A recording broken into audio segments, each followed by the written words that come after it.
Olá, bom dia, boa tarde, boa noite a todos e todas. A convidada do nosso programa Arte e Precariedade de hoje é Ana Emmerich. Original de Ourinhos, São Paulo, Ana vive e trabalha no Rio de Janeiro. Apresenta-se como artista visual e sonora. Efetivamente, seus trabalhos elaboram uma topologia da escuta, como ela mesmo diz, que se vincula com frequência ao espaço das imagens. Em Ocular,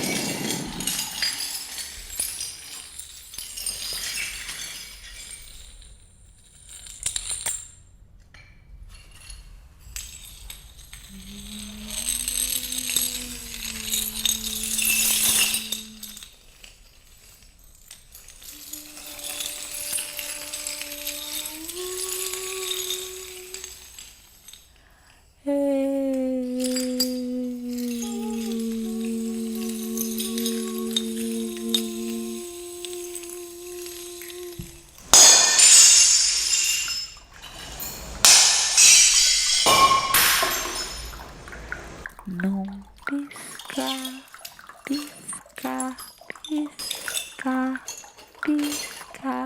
Não.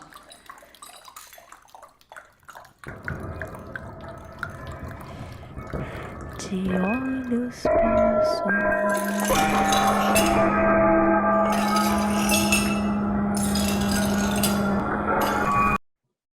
uma mulher lança pratos contra a parede de uma sala vazia. Na descrição da artista, uma narrativa sonora é realizada nas distâncias entre escuta e olhar, e nas aproximações entre partitura, ação e elementos imagéticos.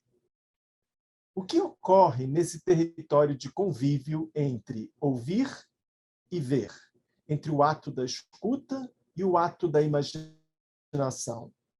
Essa questão parece atravessar a poética da artista. No ensaio Respira, que realizou para a revista Consínitas da UERJ em 2019, Ana Emmerich sugere relações sonoras por meio de imagens. A paisagem de nuvens escuras formando-se no céu, uma concha do mar, uma partitura, o mar, a floresta. O título alude ainda ao som da respiração, um corpo que não vemos. As imagens sonoras, ausência que tecem uma presença, levam o ensaio às palavras que exibem a condição da existência. Como ela diz, do corpo ninguém passa. A frase surge também em sua dissertação junto a outras duas. O que sai do corpo é corpo. Do corpo ninguém passa. Na voz ninguém se esconde. Há uma verdade corporal da voz. Verdade não pode ser definida ou revelada cientificamente, como diz Roland Barthes sobre o grão da voz. A verdade do corpo, na poética de Ana Emmerich, não é um conhecimento, justamente porque ele produz outros saberes, emoções, imagens, sintomas. Se a voz tem um grão que a torna singular, a imagem consiste em marcas, traços das relações do corpo com o mundo. Ana Emmerich forja a contiguidade entre o som e a imagem, tramando contatos, semelhanças, mas também esbarrando nas diferenças, nas dessemelhanças. Em Mapa, dois trechos sonoros articulam-se a duas fotografias. Ouvimos, entre os ruídos da vida cotidiana, uma voz que pronuncia uma lista de agrotóxicos.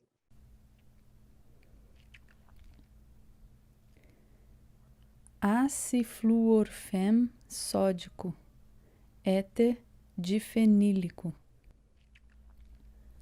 abamectina, acrinatrina, avermectina, piretroide, acaricida, inseticida, nematicida, alacloro, acefato, acetanilida, organofosforato, herbicida, acaricida, inseticida, alanicarbe, acetamilcarbomato, dioxima, neonicotinoide, inseticida, álcool laurílico, acetato de EAZ, 3,8 feromônio, tetra, alfa-decatrienila, piretroide, acetato insaturado, feromônio, allium sativum, acetato vegetal, 3, nematicida, dodecadienila, insaturado, ambliceio, acetato de tamatavensis, acetato de acetato insaturado, tetra, decadienina, acetato insaturado, feromônio, acetato amicazazona, triazolinona, herbicida insaturado, hexadecenila, acetato Herbicida, acaricida, fungicida, a boca hesita, erra, gagueja ao proferir os nomes da morte. Uma das imagens mostra algo indefinido, bolhas ou pingos de chuva no chão, talvez. A outra exibe um fragmento de árvore robusta de floresta com uma enorme folha de palmeira caída, seca. Uma legenda ou subtítulo avisa: essa boca que falha, com nomes tóxicos que rumina. Enquanto a boca mastiga as palavras da morte, fazendo-as adentrar o corpo, as imagens sonoras e visuais perturbam a fronteira clara entre a proteção e a ameaça da vida. A imagem no trabalho de Anna Emmerich é corpo, movimento, incerteza que indaga, intima, demanda. O trabalho díptico de 2021, apresentado na exposição Verão, com curadoria de Alexandre Sá, esboça o território do visual como algo distante do visível, do evidente. Díptico apresenta 2 quadros e nada a ver. O trabalho instala antes um tempo de espera, o branco impresso nas telas, a suspensão dos clichês, oferecendo no paratexto, nas notas de rodapé, a possibilidade da irrupção de um corpo, de imagens sem olho, como ela diz, imagens que nos tocam e perturbam o ver. A artista formou-se em música na Unicamp e trabalhou como regente à frente de orquestras e coros por quase 10 anos. Foi, aos poucos, deslocando-se para a esfera da arte contemporânea, buscando uma formação complementar em técnicas de corpo e movimento. Em 2013 e 2015, entre 2013 e 2015, realizou o mestrado em artes no programa de pós-graduação em artes, onde atualmente cursa o doutorado. Anna Emmerich tem apresentado seus trabalhos em contextos expositivos, editoriais, cênicos, bem como no Museu de Arte do Rio, no Rumos Itaú Cultural, no Museu Histórico Nacional, na Universidade Nacional Autônoma do México, na Rádio Tsunami, no Chile, Dystopie Sound Art Festival de Berlim, Alemanha, na Bienal Internacional de Dança do Ceará, na Cena Agora Itaú Cultural, na Casa França Brasil. Então, vamos chamar Anna Emmerich. Obrigada, é um prazer, tudo ótimo. Tá bom, Ana. Então, a gente vai fazer umas perguntinhas para você, tá bom? Enfim, vou conversar com você um pouco sobre os trabalhos que eu andei olhando, seus, né? Então, primeiro eu queria fazer uma pergunta sobre essa sua longa formação, ou melhor, longo trabalho, né? Formação na música, formação e trabalho na música. Você ficou por quase 10 anos como maestrina, né? E você se formou em música, né? Na graduação. E tem um dos seus trabalhos, inclusive, recente, eu queria saber como que você fez essa transição, né, para a arte contemporânea. E um dos seus trabalhos tem um nome que eu acho que leva a gente a pensar nessa formação, que é o Peça Radiofônica Opus 1. Você quer falar para a gente um pouco sobre essa transição? Sim, acho que é uma transição lenta, ela foi acontecendo bem aos poucos, e aos poucos também eu fui me dando conta desses alargamentos, né, nos interesses pela arte. Então, essa minha formação em regência, a minha experiência como regente, ela já é um segundo momento da minha experiência musical, que começou com o piano, né, com o estudo do piano de uma forma bem dedicada, muito, muito cedo. Então, teve um primeiro deslocamento que eu acho que foi territorial, mas ainda dentro do campo da música, né, que foi sair de Ourinhos para estudar em Campinas e aí fazer essa escolha pela faculdade de regência, que já é um universo bem mais amplo, né? Já envolve outros elementos, outros instrumentos, outros espaços de realização artística também, né? Diferente da relação intérprete-piano, esse contexto todo do trabalho em grupo, dos espaços, de lidar com todos esses outros elementos, acho que já acrescentou uma camada a mais, digamos assim, né? E aí teve um segundo deslocamento que também foi territorial e que acabou me trazendo um deslocamento maior dentro do campo da arte, que foi vir para o Rio. Então, depois da faculdade, eu estava morando em São Paulo, estava trabalhando em uma orquestra lá, fazendo alguns trabalhos de coordenação artística e desenvolvendo alguns projetos, e vim para o Rio com um convite de trabalho para trabalhar também numa orquestra.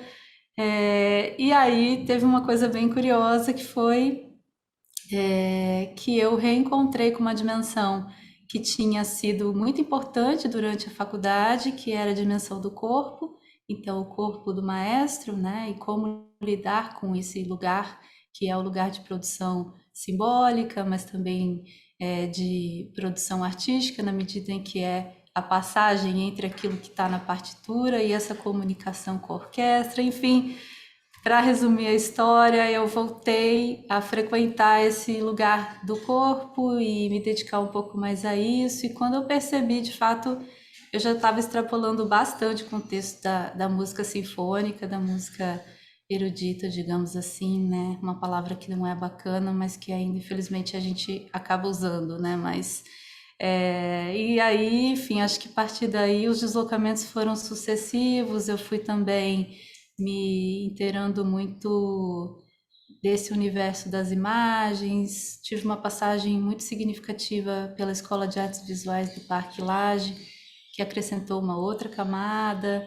E aí, em seguida, fui fazer um mestrado em artes na UERJ. E aí, a partir daí, eu acho que as coisas começaram a realmente se configurar nesse novo território, né, da prática contemporânea, do pensamento conceitual. Enfim, não sei se estou sendo um pouco... Estou correndo muito com a Não, história, mas... não, está ótimo. Eu vou aproveitar, então, e fazer uma perguntinha no meio aí. Quando você diz que fez trabalho de corpo, o que você fez exatamente? Foram técnicas de dança, técnicas de corpo? Pois é, essa dimensão do corpo, ela veio muito durante os estudos de regência. E ainda na Unicamp, eu acabei me encontrando com as pesquisas do Rudolf Laban, que acho que você conhece, um pesquisador do movimento muito importante, que, enfim, informa muito do fazer da prática de corpo, né, no século XX, a partir do século XX, mas não só no campo da dança, enfim, ele tem uma pesquisa muito ampla. E eu fiquei tentando, na faculdade, estabelecer algumas conexões entre o corpo do maestro, essa gramática gestual, e essas outras possibilidades de pensar o corpo, né? Então, Você fez alguma coisa no Rio de corpo quando você estava aqui? fiz. Então, isso é interessante, porque esse escritório da orquestra onde eu trabalhava, Petrobras Sinfônica, era na mesma rua da Escola Angel Viana. Então, literalmente, eu fiz enfim, fiz essa travessia, né? De um lado da rua para o outro. Isso foi bem, bem legal. Foi inesperado, mas Nossa, que foi muito legal. coincidência. Entendi. E Sim. você ficou muito tempo na Angel Viana? Eu fiquei entre fazer alguns cursos livres e esse curso de especialização, que eu acabei não completando, acho que cerca de 2 ou 3 anos. E aí, nesse Entendi. Aí ínterim, você... isso foi um momento de passagem realmente, né? Porque foi entre decidir deixar o mundo das orquestras e entrar nesse circuito da arte contemporânea e das artes visuais. Então, essa passagem se deu pelo corpo, eu diria. Entendi. Muito interessante. E o Parque Lage foi importante para você também? Parque Lage foi muito Você, importante, tenho muito carinho você, pela escola. você fez cursos lá?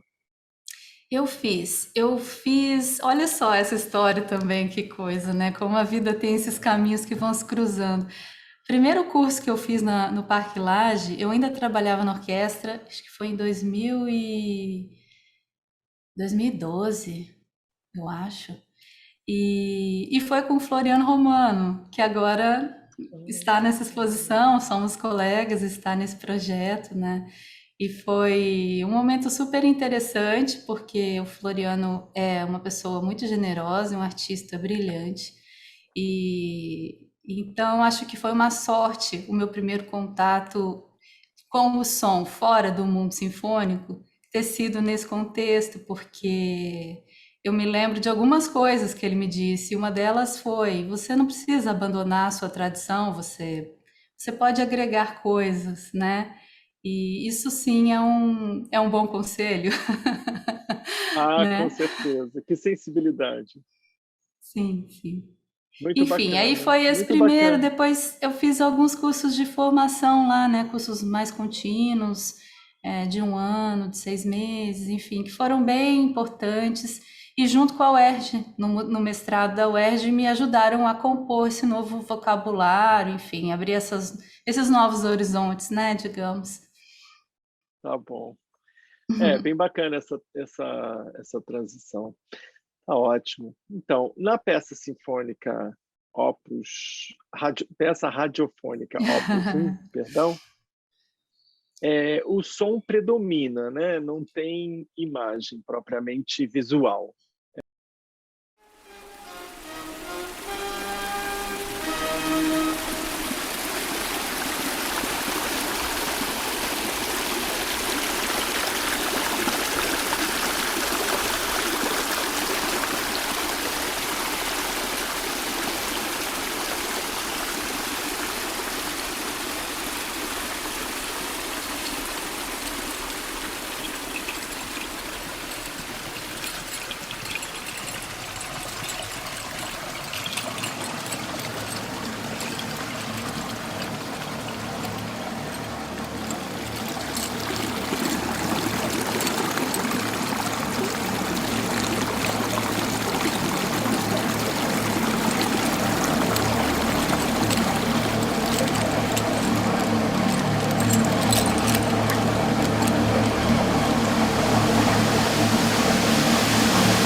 Quando a mulher ao homem dá seu amor e amizade, é quase certo que entenderá a sua ingratidão.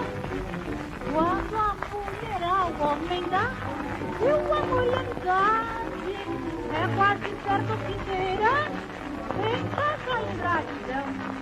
Mas se a mulher cai na dança e não lhe dá confiança, ele não canta de aturar e chora que nem criança. Mas se a mulher cai na dança e não lhe dá confiança, ele não canta de aturar e chora que nem criança.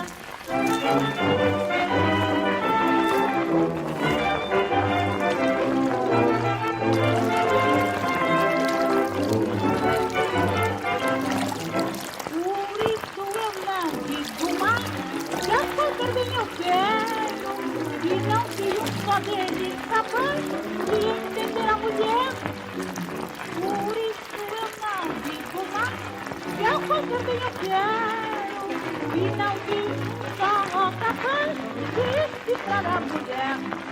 Mas se a mulher cai na dança e não lhe dá confiança, ele não canta de apular e chora que nem criança. Mas se a mulher cai na dança e não lhe dá confiança, ele não canta de atular, chora que nem criança.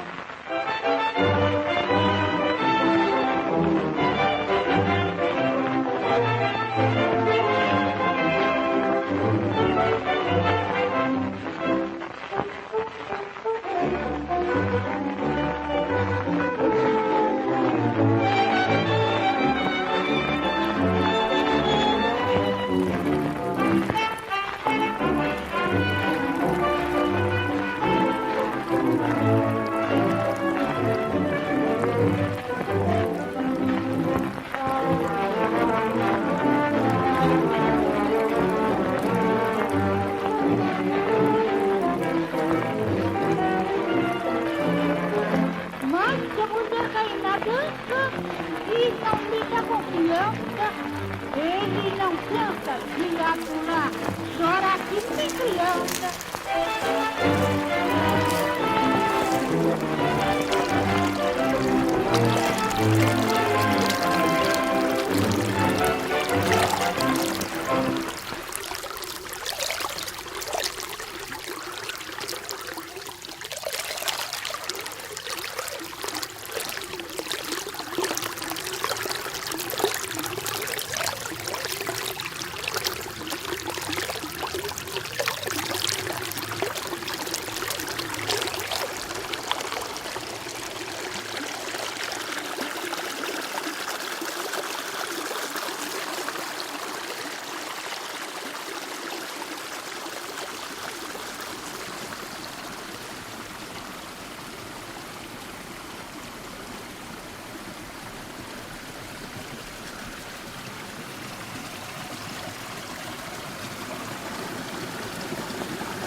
Bem bacana essa transição. Tá ótimo. Então, na peça sinfônica peça radiofônica Opus 1, perdão, o som predomina, né? Não tem imagem propriamente visual. Mas vários outros trabalhos seus, você conjuga som e imagem, né? E mesmo quando não tem som, só tem imagem, como algumas coisas publicadas, parece que o som são objetos que nos levam a som. Então, essa relação som-imagem parece que você conjuga sacando assim as diferenças entre as linguagens, como se dizia, né? Enfim, a materialidade do som e da imagem. Na minha cabeça de pessoa que ficou anos estudando cinema, eu sempre penso alguma coisa em relação ao cinema aí, porque o cinema foi um dos grandes momentos assim dessa articulação, por vezes sincrônica, né? Sincronizava, inclusive sincroniza, né? No cinema mais naturalista, som com a boca, de onde sai o som, seja a boca, seja um instrumento, seja um objeto. E o cinema mais moderno, né, dos anos 60 e tal, que levou a desincronia ao extremo, né, e trabalhando muito a diferença de materialidade. Então, eu não sei, sempre, e como muitos dos seus trabalhos de som têm uma relação que me parece de montagem também, eu sempre penso em cinema. O cinema teve alguma importância para você na prática artística, ou isso tudo é uma viagem da minha cabeça? E não é. Porque, de fato, inicialmente não tive essas referências do cinema, sabe? Acho que toda essa construção, inclusive isso que você nomeia tão bem, dessas disjunções, dessas contraposições, dessas dissincronias e ao mesmo tempo desses espelhamentos entre som e imagem, não no sentido de criarem legendas um para o outro, né? Mas de criarem interesse nessas lacunas e tudo isso. Isso vem para mim muito realmente da vivência musical, né? Do estudo das partituras, do repertório, da literatura musical, das diferentes maneiras de composição, das diferentes gêneros, né, musicais. Então, acho que essas imagens eu vou construindo muito a partir de alguns parâmetros e conceitos que estão subliminares a elas e que são desse campo. Mais recentemente, né, a partir também das nossas conversas, né, no doutorado, enfim, a partir desses últimos 2 anos, essa ideia de montagem que você traz, ela começa a ficar um pouco mais consciente, pensando também nesse campo do cinema. Mas não é o meu repertório de origem, não é de onde eu parto para pensar as imagens. Aliás, é interessante porque essa coisa das imagens visuais, né, elas têm para mim ainda um lugar, tem um enigma aí. Eu não sei te explicar exatamente de onde elas vêm, né? Porque de fato o meu universo é muito sonoro desde sempre. Ao mesmo tempo, elas vieram para ficar e hoje me são um lugar assim muito caro e eu me sinto muito confortável na lida com as imagens, sabe? Então, na verdade, eu fico muito feliz que isso venha, que isso apareça nas propostas, mesmo que não sejam as propostas sonoras, que essa dimensão da imagem apareça, né? Te ouvindo agora, fiquei pensando nisso, que é uma alegria saber. É muito interessante isso que você fala, porque você parece o caminho oposto, digamos assim, ao que acontece num dos grandes teóricos da relação som-imagem, que foi o Eisenstein, que influenciou muito o cinema dos anos 60, né? E o Eisenstein, ele utiliza diversos conceitos da música, né, contraponto e tudo, para pensar a montagem. Só que a montagem no cinema. Então, ele traz da música, e aí, quando ele vai trabalhar a questão som e imagem, o negócio, então, é esplendoroso, a teoria dele, né? Mas é interessante que há uma inversão, né? Você vai trazendo a imagem para o som, e ele trazia o som para a imagem. É Digamos assim, uma muito conexão. comum que as coisas para mim, que os processos de criação comecem pelo som. E às vezes os sons ficam, e às vezes os sons vão embora e ficam as imagens visuais, e às vezes as imagens vão embora e ficam os textos, enfim. Mas tem essa relação, né, primeira, digamos assim, né? Agora, mesmo assim, nos seus trabalhos sonoros, o som me parece ser também uma imagem. Hum, É curioso é. isso, porque eu já te falei, né? No Peça Radiofônica Opus 1, por exemplo, eu me lembro muito de ter ficado fascinado, porque pareciam imagens o tempo inteiro surgindo, né? Uhum, uhum. Mas vamos ver o que aparece na exposição, por exemplo, né? Sim, Bom, sim. tá bom, Ana. Deixando essa pergunta do som e da imagem, ou melhor, ainda não deixando. Na exposição Verão, eu nunca sei se fala verão ou verão, mas na exposição que o Alexandre Sá organizou e curou, você apresentou um trabalho que se chama díptico. E lá são duas telas, né? Duas telas que estão em branco. E no meio da tela, você coloca a palavra imagem com uma nota, que aí a pessoa olha no rodapé, né? Então, Uhum. assim, o que ela vê é uma palavra, e a palavra é uma imagem. E nem a palavra, nem a imagem estão no lugar onde elas deveriam estar. Aí elas vão para um paratexto, né, que é a nota de rodapé. Exatamente o que ocorre, o que você espera, o que ocorre, que acontecimento aí se dá e que você espera, e que você, enfim, pensa. Uhum. Claro que o espectador vai É, ver, né? Mas como você elabora isso? O é. que você Pois desejava? é, eu acho que esse trabalho ele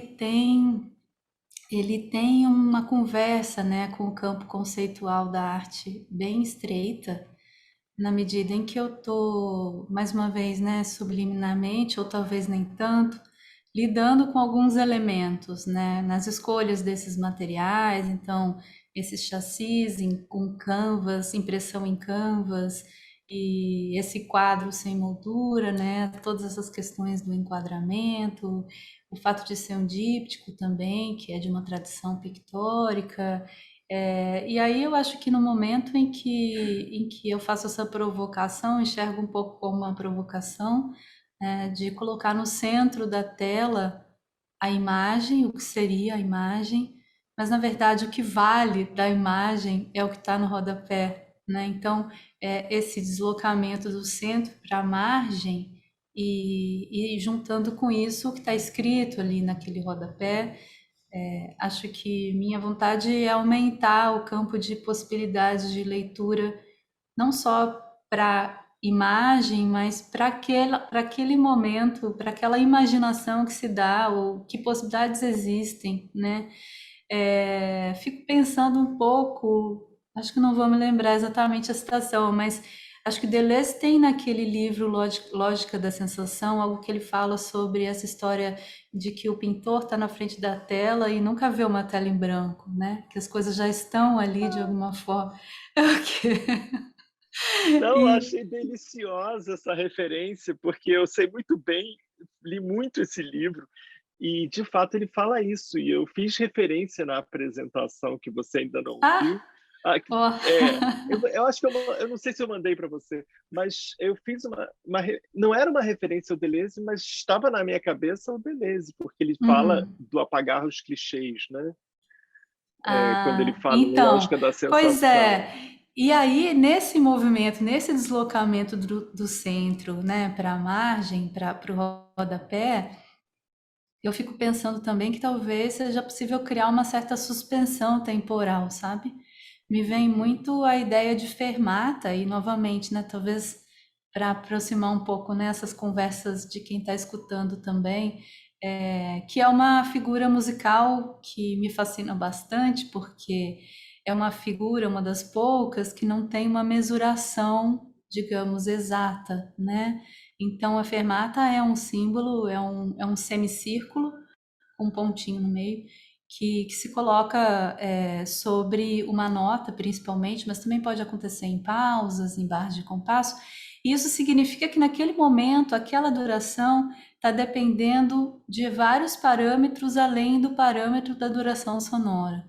Então, quando a gente vê, por exemplo, uma orquestra, né, um regente em frente a uma orquestra, e tem aquele gesto em que ele segura a orquestra com a mão, é um gesto de suspensão em movimento, enquanto não baixa, a orquestra fica. E é aí que está o legal, porque não é o poder de decidir que horas baixa e a orquestra volta. É como é que isso, junto com a acústica da sala, junto com o que está implícito ali naquela partitura, junto com o estilo daquele compositor, junto com o que os músicos são capazes de executar, enfim, você não vai segurar uma fermata 10 minutos, porque não vai ter fôlego para a flauta, né? Então, assim, como é que a gente mede uma coisa que não tem medida exata, né?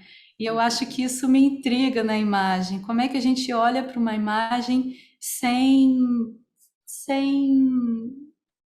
enquadrá-la completamente, sabe? Enfim, estou refletindo também sobre esse trabalho. Eu acho que mais que tudo eu fico curiosa para saber o que as pessoas acham disso, né? Não, mas a reflexão foi muito boa.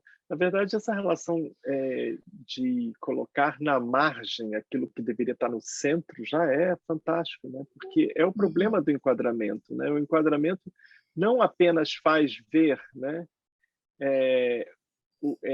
Possibilita ver alguma coisa, ele tira coisas para poder possibilitar para ver, né?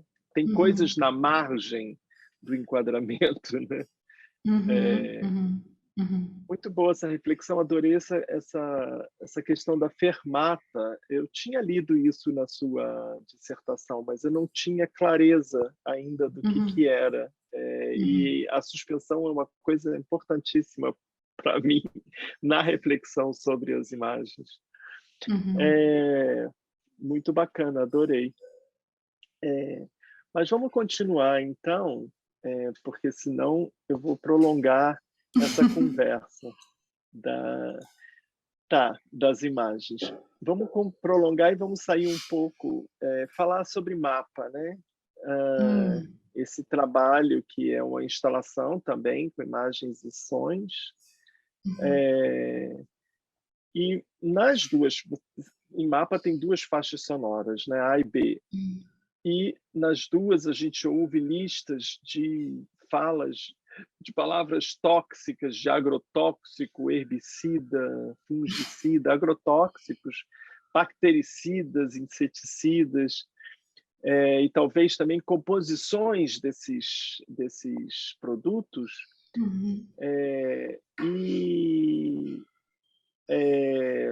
Mas ainda tem os sons da casa, parece que tem como é que se chama? As coisas mais banais acontecendo, né? A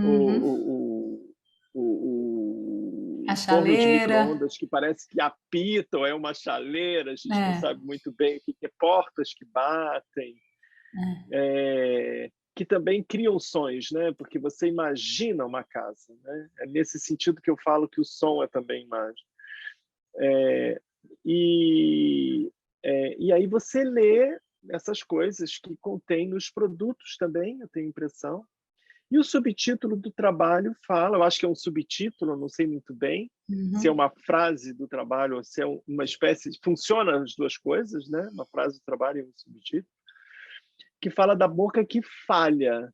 E aí vem essa suspensão, de novo, que você estava falando, né? Essa falha, essa suspensão, esse erro, essa errância, alguma coisa nesse sentido, alguma coisa que é também uma ausência que acontece ali, né?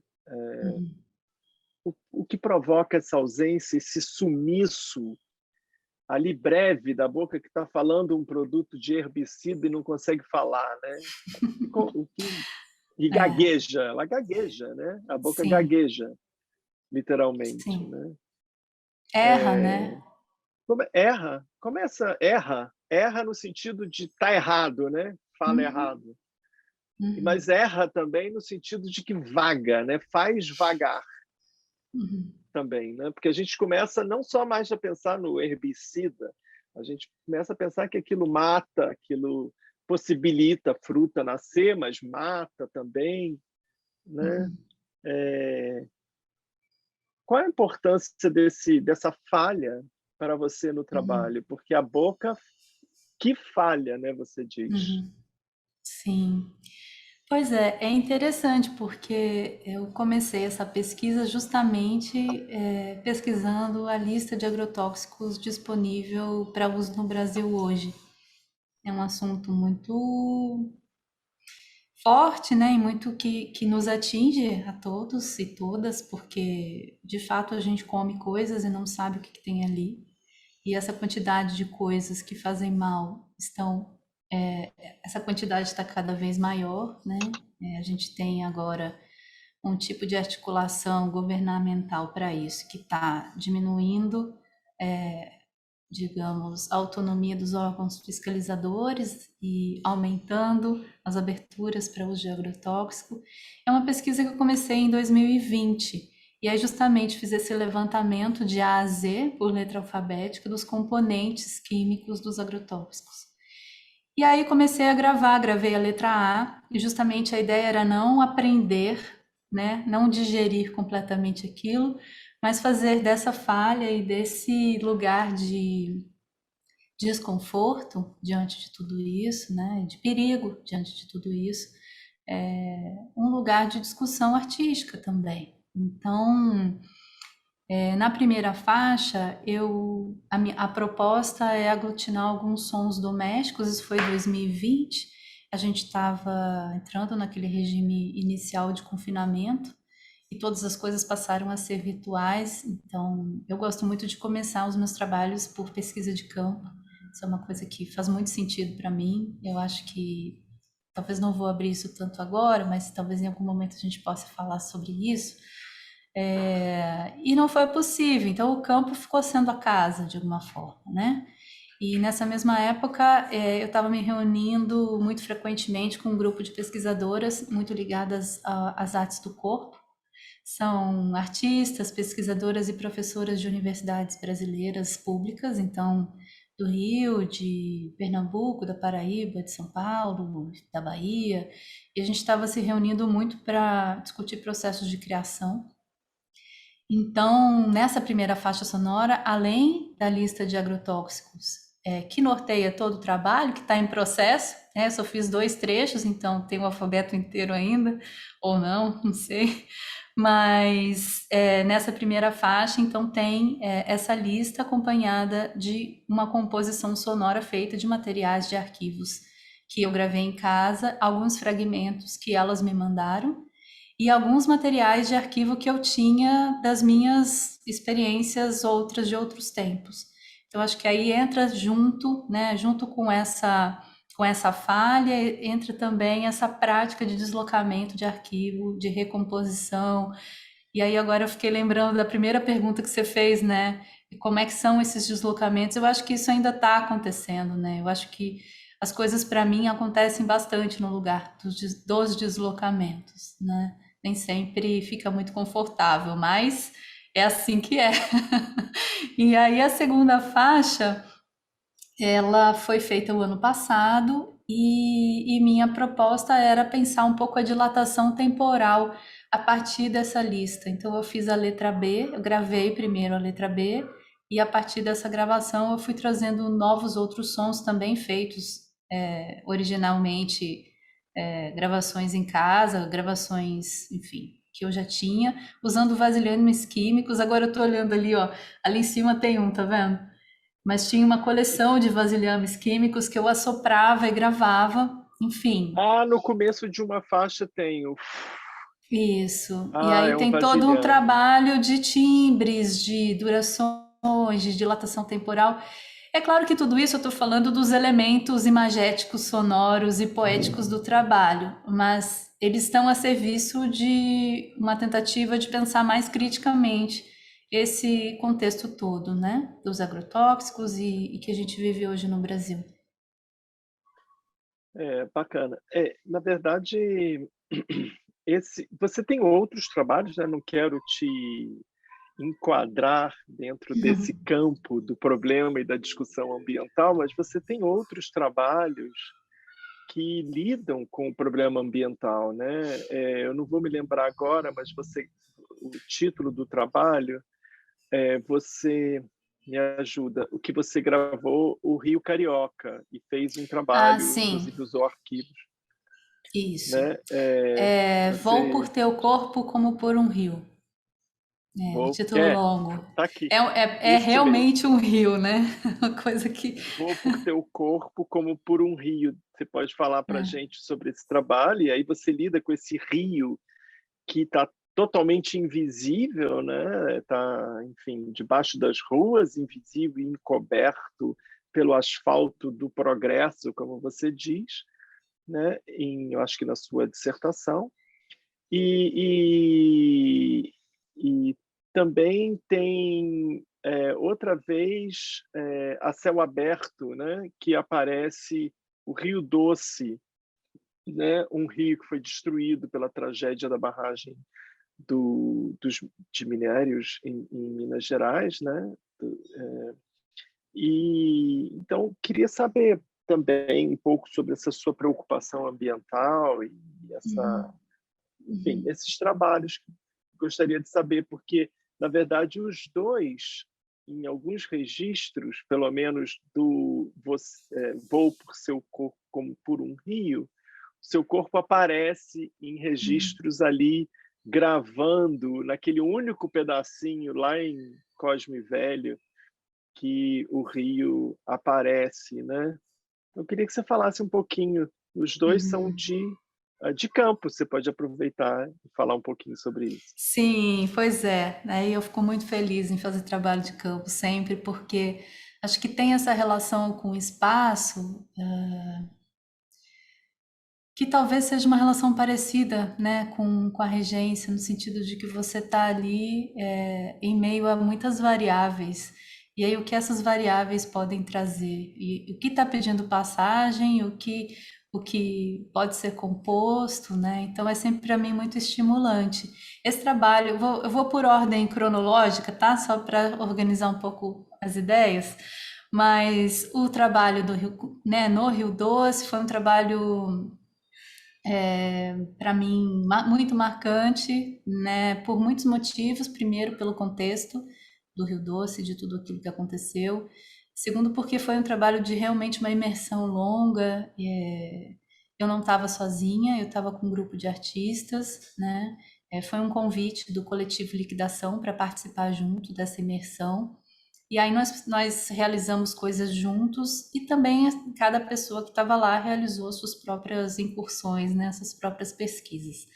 E essa peça a céu aberto é fruto de uma coleta de campo enorme, porque são horas e horas e horas de gravação, e aí sim, depois um processo de montagem bem demorado, para entender como falar desse lugar pela potência da vida dele e não pela morte, que era alguma coisa muito presente ali, né, na realidade das pessoas. Então, tem, por exemplo, encontros inesquecíveis, né? Mestre Guimaldo, por exemplo, que era um pescador de alto mar, Mestre do Congo, Dona Alda, que são as principais vozes, né, desse trabalho. E aí a gente passeia por vários contextos, tem paisagem sonora, tem depoimento, tem ruídos, tem sons do lugar, que eu fico chamando de sound specific, né? Tem uma gama de coisas acontecendo ali, e inclusive eu nomeei essa composição sonora, né, como eu apresento, é audiofilme, acho que não por acaso, porque realmente vejo ali, né, essa articulação entre som e imagem, muito embora as imagens só pelos ouvidos, né? E aí o Rio Doce foi em 2017. Em 2019, eu recebi um convite para uma exposição no Museu Histórico Nacional aqui no Rio, e para fazer um trabalho comissionado. A curadoria da exposição da Fernanda Pequeno e da Luciana Martins Frazão fazia assistência. E eu decidi fazer um trabalho sobre o Rio Carioca, que era um rio que já estava na minha, enfim, nos meus interesses. Tem toda essa coisa, né? Eu vim morar no Rio e eu morava ao lado do Rio Carioca soterrado. Morava em Laranjeiras na época, numa rua muito perto ali do Rio Carioca. E foi uma coisa super bacana, porque eu acabei articulando conversas com o IFAM, com o INEPAC, com o ICMBio, Parque Floresta da Tijuca, e consegui chegar, né, no trecho do rio a céu aberto, que está preservado, que a água ainda está límpida, né, no alto da floresta. Então, a partir daí também comecei a conjugar essas gravações em campo com outros conceitos, porque eu estou sempre também buscando essa articulação conceitual das coisas. Eu acho que isso é uma forma de criar imagem também, né? De criar deslocamentos também. E aí, bom, eu teria que esmiuçar parte a parte, eu acho que não é o caso, né? Também, se as pessoas se interessarem, podem dar uma olhadinha no site, ver e tudo, mas acho que esse estar a céu aberto, esse estar em campo, é uma preocupação artística, mas é também uma preocupação política, é também como eu me sinto bem, tem muita coisa envolvida, sabe? Eu não sei se eu respondi exatamente a sua pergunta, eu acho que eu me perdi um pouco no caminho, né? Nas Não, curvas a do rio. pergunta tinha a ver. Não, foi maravilhoso. Inclusive, foi maravilhoso porque eu me lembrei por que que eu fiz essa associação com o Uhum. cinema. Um dos primeiros trabalhos seus que eu ouvi foi o A Céu Aberto. Uhum. Eu primeiro, antes de perceber que ele se chamava áudio, né, se você nomeava ele como um audiofilme, eu já achava ele um filme. Uhum. E, curiosamente, eu me lembro que foi quando a primeira vez que eu falei, nossa, isso é uma montagem, né? Isso parece uma montagem. Uhum. Uhum. E talvez daí tenha surgido essa relação com o cinema. Uhum. E depois começaram a aparecer os trabalhos que tem muita imagem, né? Que tem imagem, os ensaios que eu fui Uhum. conhecendo e tudo, né? Uhum. Então, Uhum. eu gostei muito dessa reflexão. É. A E acho até pergunta original... que. Ah, desculpe. Fala.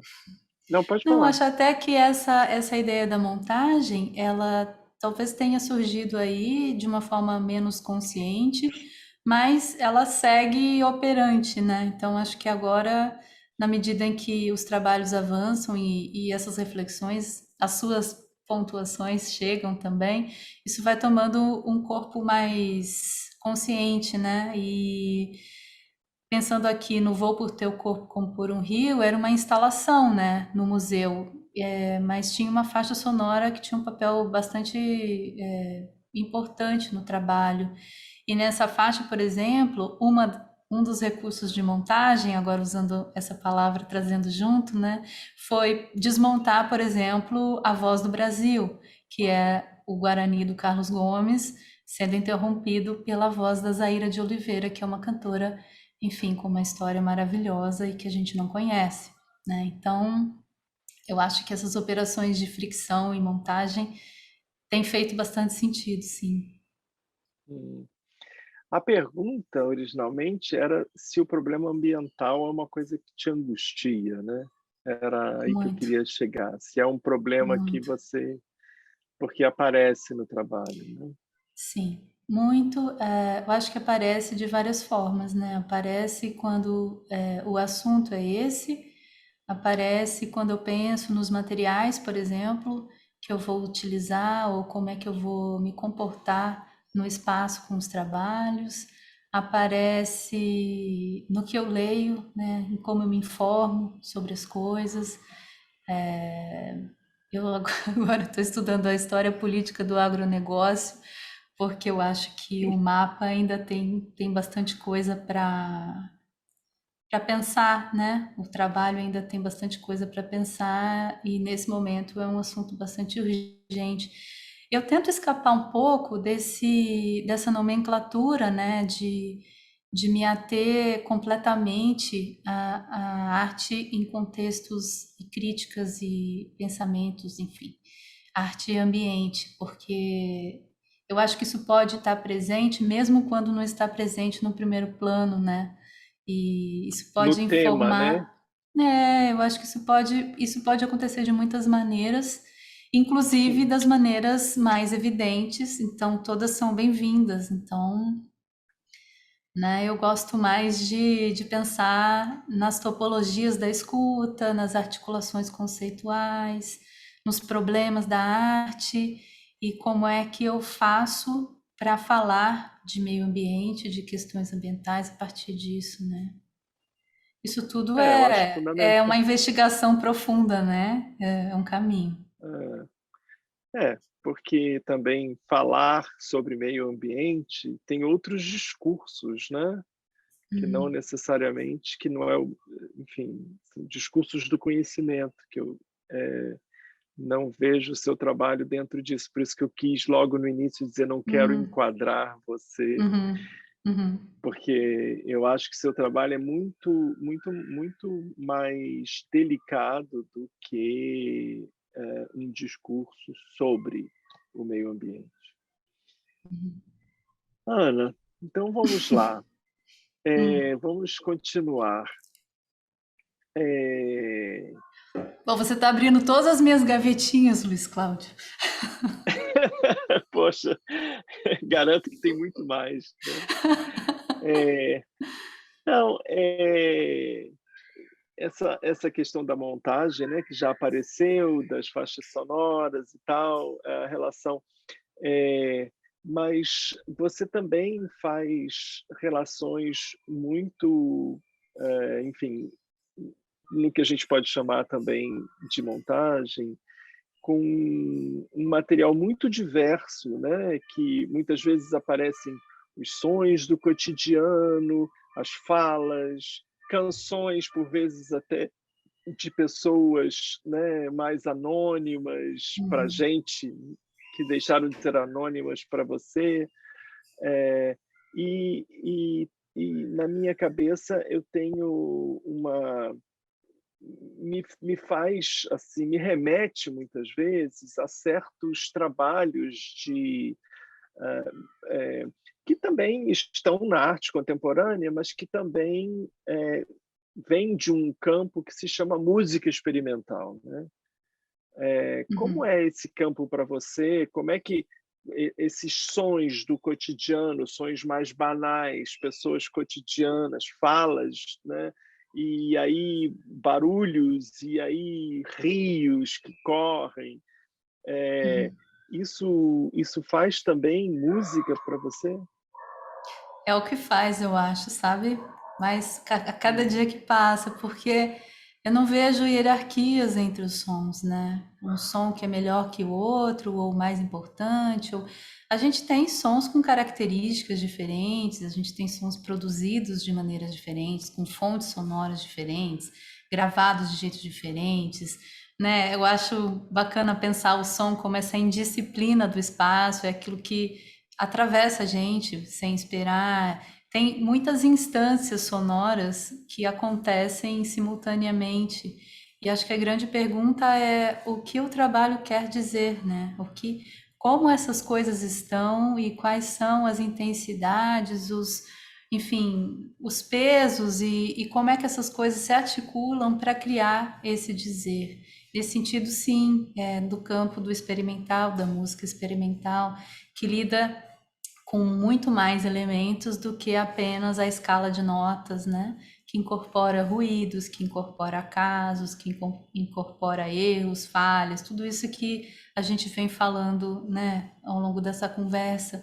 Esse campo experimental do som é um campo muito vasto e acho que muito mais generoso em muitos aspectos, né? Porque ele constitui uma linguagem de elementos muito híbridos, né? Então, diferente de uma linguagem musical mais tradicional, né? Eu acho que o campo sonoro, eu, inclusive gosto de falar de artes do som, quando eu vou apresentar, falar do meu trabalho, falar, sou artista visual, com pesquisas em artes visuais e artes do som, que eu acho que a gente consegue escapar um pouco dos rótulos e talvez seja mera ilusão minha, mas a gente consegue escapar um pouco e ampliar as possibilidades para o som, né? Isso não significa que a gente não vá ter, ou que isso não significa que eu não tenha um olhar extremamente atento, minucioso e até rigoroso em muitos momentos no pensamento sobre o som, né? Então, não é no sentido de criar articulações frágeis, é no sentido de entender um vocabulário feito de diferenças e de muitas possibilidades, né? E como colocar isso junto, né? Como que é compor uma coisa com vários elementos diferentes, enfim, né? Não hegemônicos, Muito não bom. homogêneos. É, esse compor, né, sons, diversos sons, né? Sem dúvida, isso para mim é muito cinematográfico. É muito cinematográfico. Na verdade, eu tive acesso, eu descobri a música experimental muito com o cinema experimental. Uhum. Para mim, a música experimental apareceu a partir do cinema experimental. E traz muito fortemente a presença do corpo, né? Do que está se Sim, fazendo ali em tempo real, né? porque tem uma relação de presença, né? É curioso essa relação corporal do som e da imagem, né? Porque a imagem se faz no corpo, né? Não é no olho, a imagem se faz no corpo. E é muito interessante porque a coisa que está lá não é necessariamente a imagem que vai estar no corpo, né? Nossa, Então agora essas você falando isso. falhas, fala, Não, é que eu me lembrei do Hermeto Pascoal maravilhoso, o mago, o aham, bruxo. aham, aham, É um vídeo dele, depois eu vou até recuperar e mando para você, em que ele fala que a gente não vê com os olhos, a gente vê com esse espaço entre os olhos, que a gente não escuta com as orelhas, com os ouvidos, a gente escuta aqui atrás na nuca. Eu acho isso de uma beleza fantástica, porque é o que você acabou de fantástico, falar, né? é nesse espaço intermediário, né? Eu ia falar disso, justamente nas falhas, né? Dos Uhum. sons, dos fragmentos, né? Que é onde talvez aquele que escuta e vê pode atuar, né? E de fato ele atua em ato de imagem, né? Na minha Isso. cabeça. Isso, é isso. Eu tenho um pouco esse desejo, né, de poder, de alguma forma, pensar nesses lapsos, nesses lugares, né? Aparece no trabalho isso. Bom, Ana, eu vou. A gente vai ter que ir parando, porque nosso limite aqui é pequeno, né? Mas eu vou te fazer uma perguntinha que eu tenho feito para todos os artistas que estão conosco, né? Fazendo essa pesquisa e que em breve faremos a exposição Espaços do Ainda. Então, eu tenho feito para todos os artistas essa pergunta, já que nunca assim tem ninguém que nos ensine o que é a precariedade. Eu te pergunto sobre esse problema comum, como que você tem olhado, pensado, Uhum, articulado, se tem também, né, uhum. propriamente, esse problema da precariedade, né? Tem sido um mergulho muito intenso nesse processo de pensar esse trabalho, esses trabalhos a partir do teu convite, a partir desse contexto, né, da precariedade. E aí eu fico achando que essa ideia de precariedade é algo que passa pelo tempo, não sei, eu acho que é algo da ordem do tempo, sabe? Aquilo que passa, aquilo que pede passagem.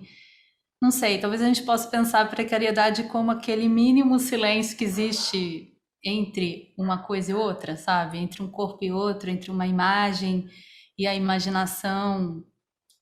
Não sei, acho que esse espaço mínimo, porque quando fica máximo ou muito evidente, a gente logo põe nome, nomeia, e aí vem as categorias e tudo mais. os refúgios também, né? Eu acho que o precário talvez tenha um pouco esse lugar da intimidade, sabe? Das coisas que acontecem na intimidade. E nesse sentido, acho que é um lugar também do transitório, daquilo que escapa ou que tenta escapar, né? Das coisas que estão para além dos desejos, né? Porque tem o desejo no processo de criação, mas tem também o desejo das coisas, as coisas também têm os seus desejos, né? Como é que essas Talvez o coisas todas... desejo do outro também que aparece, né? É, Que tem é, esse outro que vai aparecer, né? isso. E também vai Eu estar acho que ali sim. diante desse. E no fundo é compor com tudo isso, né? Compor junto com essa complexidade de coisas e eu acho que a criação acontece justo nesse ponto, né? Nesse convívio desses corpos orgânicos, inorgânicos, do lugar, das materialidades, das coisas que eu não posso decidir sozinha, né? Dos Porque as coisas, processos, né? porque as coisas também querem, né? Então, Isso. enfim, acho que a precariedade parece ser esse balanço, sabe? Entre o interno e o externo e o que acontece nesse contato, né? Nessas presenças, eu acho. Não sei, Tá bom. não sei. É, a princípio, esse problema era mais como se chama, um convite, né? Uhum. É mais um Pois convite para me é, ajudar a pensar, né? Mas eu acho que tem a é, ver com tudo isso também. Eu acho que tem a ver com tudo isso, né? A, a condição precária, né? Que é também da ordem da falha, né? Porque da boca que gagueja, né? uhum, Que não consegue articular tudo, né? Que não uhum. consegue, que se espanta, enfim, eu acho que tem a ver É, com essas coisas que você fala. e aí, né, é interessante, porque o trabalho que a gente vai mostrar lá no Passo, o nome dele é Tempo Sideral, né, um dos dois trabalhos. Então, eu fico achando que esse lugar, esse mínimo lugar, né, dos silêncios no tempo, enfim, pensando ainda, estou no meio do processo, né? Estamos pensando, eu também estou no meio do processo. Tá bom, Ana. Olha só, eu vou te agradecer muito pela conversa, tá? Foi muito boa. Espero que para você também. E a Foi gente muito, vai muito, continuar. foi um desafio e um prazer, mas com você é isso aí. Tá bom. Então tá. Então a gente continua, tá bom? Tá bom. Um abraço. Beijão.